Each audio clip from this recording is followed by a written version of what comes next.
Hi, I'm Sarish Sudhakaran. In this video, I wanted to share the incredible camera angle technique in Midnight Mass. It's spread across 8 scenes over 5 episodes, I believe, and they're between Riley, the main character, and Father Paul, who is also one of the lead and central characters. It starts off as an ad hoc AA meeting where the pretense is Father Paul is helping Riley trying to overcome his addiction and stay on the right side of the law. But you could also see it as a way for Father Paul to keep Riley on the island and not off the island, and in a way try to reveal the truth about the situation. Before we begin, huge spoiler alert. I hope you've seen the series. If not, please stop now and watch the series first, because it's going to spoil all the surprises. Midnight Mass is about a town, Crockett Island, which is a fishing village that is on its way down economically speaking. It's also a melting pot of ideas where religion, science,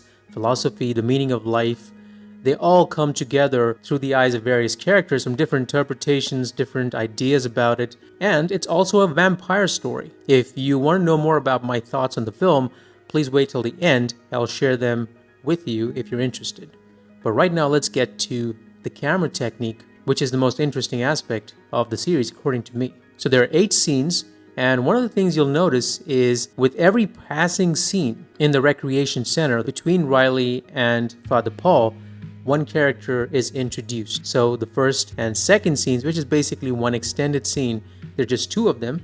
In the next scene, you have Joe Collins arrive. In the scene after that, when Riley walks back into the rec center, the angel appears. And the scene after that, you have Bev, and finally Sturge. So with every passing show of the rec center, you have an additional character entering, which I think is by design. It keeps it interesting because you're coming back to the same location again and again. Crockett Island is a pretty location. There's lots of interesting cinematography and visual effects in the entire series. So this rec center scene, though, is for me the most important part of the series, because you get the crux of what Mike Flanagan, the filmmaker, is trying to say, which is religion versus science. So in scene 1, it's the first time they meet in the rec center, Riley and Father Paul. On the pretense it's an AA meeting. You start with an OTS, an over-the-shoulder shot, which basically is a confrontation. Over-the-shoulder shots are used as confrontational devices in filmmaking. So when you have cut back and forth between 2 OTS shots, you always get the idea that the characters are opposed to each other and they're trying to fight each other. And you see over-the-shoulder shots a lot in filmmaking because most filmmaking is about characters who confront each other for some reason or the other. And then you have a wide 2 shot. The OTS shot and the wide shot are instructive, as we'll see, and how it progresses to the rest of the scenes in the series. So the wide 2 shot shows the size of the rec center. It shows the distance between the 2 characters. They're not sitting close by. They have distance between them because they have philosophical and ideological differences between them. It's also because Father Paul is a new entity in Crockett Island. Riley is from the town itself, so he doesn't trust Father Paul. Nobody trusts Father Paul at this point in the story. So right off the bat, Riley attacks the Pruitt Center, the rec center that they're in, because it seems to be a waste of money for a town that has no money and it's on its way down. What we don't know yet, which is a spoiler, is that Father Paul is Pruitt, just younger, because he was bitten by a vampire. So for Father Pruitt, on second viewing, you understand that the confrontation is not really confrontation. He understands Riley, but Riley doesn't know that.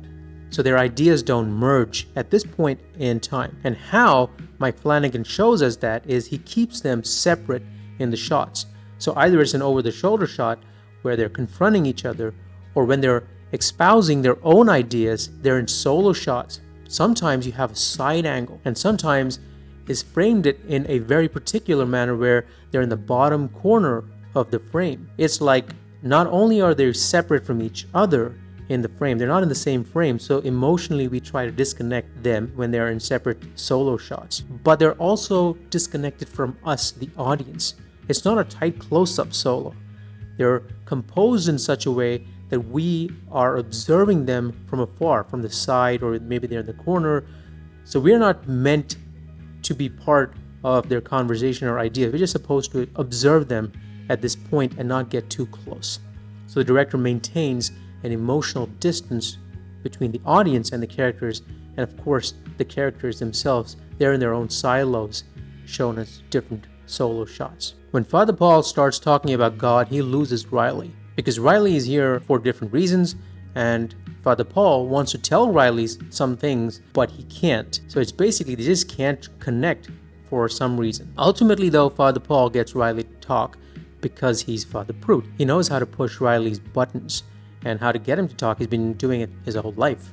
So he knows Riley like a father. So when you see that, then the interaction becomes more personal, but the scene ends. As far as camera movement is concerned, you'd notice the camera moves around randomly.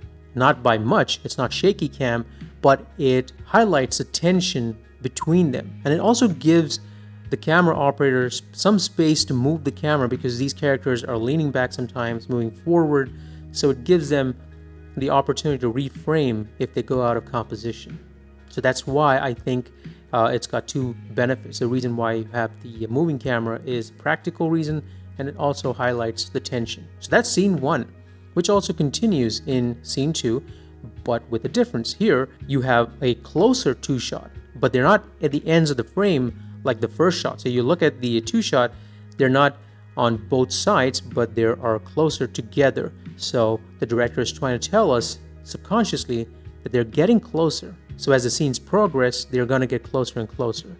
And then you have a sudden change in angle from top angle looking down, like a security camera looking down, or a church pulpit in this case, where somebody's giving a sermon and everybody else has to look up or look down. In this case, we're looking down, so we don't see the alternate point of view. So the character is kind of like in a spotlight. Again, we're detached. We're supposed to observe without committing to it. So the director doesn't want to commit to a point of view right now, which is why he's keeping everybody from an observational standpoint. Now, something has happened just before the scene. A girl who was not supposed to walk is now walking. A miracle has happened. So this changes. So they want to talk about it. And that's something that might get Riley to believe again in the Catholic faith. And that's what Father Prout wants. When Riley challenges Father Paul, you had to know. Watch this, they go back into a side shot again. Because again, the connection that they had right at the beginning is now lost. Because what Father Paul is saying, Riley's not buying. And if you watch the entire series, you know that at this point, Father Paul has been bitten by the vampire, so he knows that, but he hasn't died yet. He hasn't resurrected yet. So he's confused as well about what happened to him. And then in the third scene, we have Joe Collins being part of the AA group because he has an alcohol problem. You see, Riley is positioned in the center. So he's center stage. It's not Father Paul. So imagine if you have two subjects and you have a main character who's supposed to be the leader in the group, that's Father Paul. He'd be in the center, but he's not. It's Riley in the center. And when Riley refuses to help Joe Collins, or he pretends he can't help, Father Paul chastises him on not contributing. And the frame then changes to a 2-shot where Riley is forced to help Joe. So you can see that in the beginning, Riley and Father Paul share the frame. Joe is separate or in an OTS. And then after Father Paul chastises Riley, now they're in a 2-shot. So Riley's forced to help Joe. And after that point, all three men are in their close-ups. So the scene ends when they're in their close-ups. They're solos again, but you see, it's not the same kind of close-ups as we saw before. Now, they're on their own here, but we're meant to connect closer to these characters. So by this point in the series, we're supposed to know them pretty well. And then after that, what happens is Joe Collins disappears, and Paul has died and resurrected. So he comes to visit Father Paul. Again, we go back to the wide 2-shot. There's a disconnect there. But what you see is in the over-the-shoulder shots, the shot sizes have changed a little bit. And again, we'll talk about that when we go further, as we'll see what the difference is. They're in singles again from the side. And finally, when Father Paul talks about Joe Collins' sister who's dead, and Riley knows that. Riley is on an OTS, and we hold the frame because we want to show clearly that Riley is now in his own space and he's confronting Father Paul. The fifth scene is pretty straightforward, no dialogues, no chairs. It's at night and the angel attacks Riley.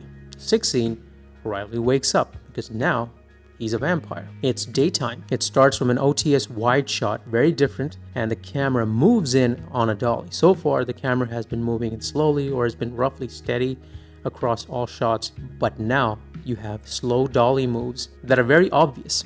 There were a couple of dolly moves before, but this one's pretty obvious and long as Father Paul gives his reasons. But again, you see there's no trust there. You have solo side shots because he's losing Riley. Father Paul wants to connect, wants to tell him the truth, wants to tell him everything, but there's so many things to tell that he's not able to put everything in a very coherent order, and Riley isn't buying a lot of it. Ultimately, he says, "You know who I am." He has to reveal that he's, in fact, Father Pruitt. And then you have an over-the-shoulder close-up shots. Now, in these over-the-shoulder shots, there's a clear difference between the previous over-the-shoulder shots. The previous ones were with a wider angle, and you had more space between the two characters. That's what happens when you use a wide angle. In these shots, you have them closer together in the frame, and it's a more telephoto lens to bring them physically closer. You don't notice the subtle difference, but it's there. They're also framed together in the middle of the frame rather than being on two ends of the frame in the over-the-shoulder shot. So even though they're arguing, now you feel that they're arguing as friends. So when Riley reveals he returned because of Joe's sister, Father Pruitt knows there's nothing to hide from this guy, and we're back in singles again because he claims complete and total honesty. But when he does that, you have the back to the pulpit shot, the top angle shot again, where you're supposed to observe them. Who's lying? Who are we supposed to believe here? Who's going to win this battle? And Riley has had enough, so you get singles, but at that point, Bev arrives. Here, the scene dissolves. So it's the same extended scene, but I'm going to consider it a separate scene because there's a dissolve, enough time has passed, and it's a close-up of Father Riley, and we track back on the dolly as he tries again to get Riley on his side.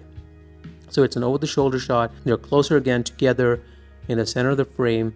So they're getting closer, they're trying to connect. You can see across all these scenes that they're strangers to each other because at that point Riley didn't even know who Father Paul was, and now they're very close together. So once his monologue ends, we go back to split shots again as Father Paul quotes the Bible to justify his choices, which Riley isn't buying. He's lost Riley again. Then we have one more dissolve. Now Riley is on the left. Throughout this entire series, Riley was on the right, but now he's on the left. And then you have a wide two shot, but this time with the telephoto lens. Let's compare this wide two shot with the previous one. You see it's roughly the same frame, whereas the first one was a wide angle, the second one was with the telephoto lens, just like the over-the-shoulder shot. So there's a pattern, a story being told with the camera and the camera angles. So Father Pruitt asks him, do you feel at peace? And finally, Riley nods. He feels at peace because he accepts the fact that he's a vampire. And this is going to be his life now. It ends when Father Paul lets Riley go. Remember that it's a gift. And God will tell you who to share it with.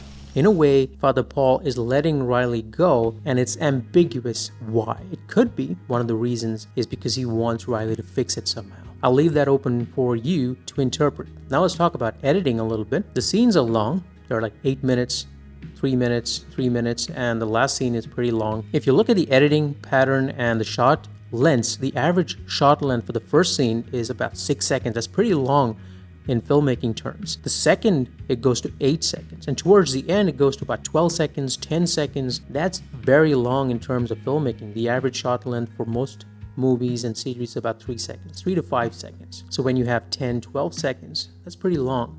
So it's a slow burn kind of project. Also, you have lots of music before and after this particular scene, but the scenes in the rec center have no music. They are meant to be taken seriously, and you're meant to pay attention to what these two guys are saying, because ultimately the film is about Mike Flanagan's struggle with his own faith and his own atheism.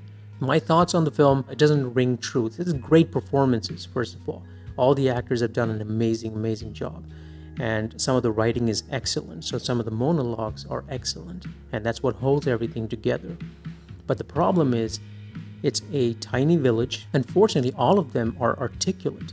all of them can deliver great monologues, like you know Shakespeare's play. Everybody can speak well for some reason, and it's all about Catholicism, Christianity. So if you're not into that kind of thing, and if you don't want to hear about it too much, it's going to bore you. You also have terrorism, immigration problems, a lot of multiculturalism in a small village.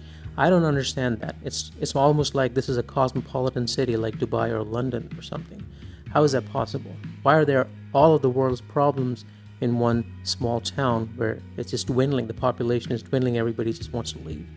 But somehow this town has all the problems on earth. Ultimately, what disappointed me most was after all this preachiness about faith and science, it's just a vampire movie that isn't really scary or well told. If you've seen The Exorcist or Rosemary's Baby, you've seen most of what this film has to say, except it takes a much longer time to say it.